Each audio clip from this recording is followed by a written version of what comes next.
Ang punong Nara. Naglalaro sa bakuran ang mga bata. Kilala mo ba ang punong ito? Ito ang puno ng Nara, wika ni Dan. Oo, matigas ang kahoy nito. Sabi ni Ana, hindi madaling matumba ang mga punong Nara. Iyan ang sabi ni Tatay, wika ni Dan. Ginagawa pang mga mesa ang kahoy ng Nara, sabi ni Nanay. Dagdag ni Ana, tara akyat tayo sa puno. Sabi ni Dad, o baka kayo mahulog. Mga tanong. Eh, one. Ano ang ginagawa ng mga bata sa kwento? A. Umakyat sa puno. B. Naglalaro sa bakuran. C. Naglalaro ng kahoy ng puno. B. Naglalaro sa bakuran.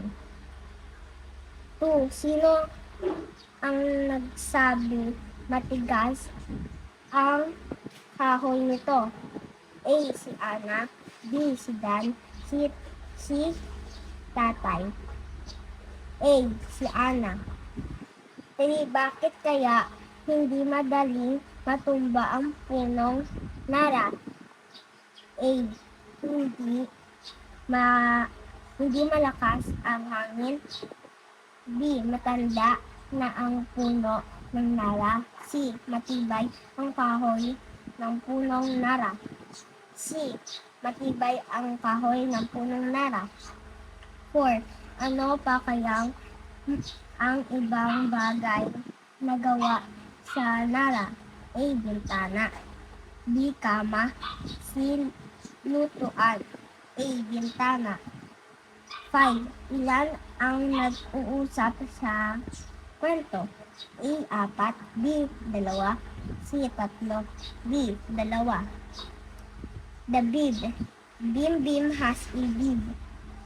It is from Tina. The bib is red. It is pretty, but the bib is big. Will this fit? I will get a pin, says Dad. There it fits. Question 1. Who has a bib? A. Den. B. Bim. C. Tin. D. Bim. 2. What is the color of the bib? A. Red. B. Pink. C. Yellow. A. Red. 3. Who gave the bib? A. Dad. B. Mama. C. Tina. 4. What is the problem with the bib? A. It is big. B. It is wet. C. It has a lip. A. It is big. 5. How did the bib fit Bim? A. Mama cut it. B. Grandma fixed it. C. Dad put a pin on it. C. Dad put a pin on it.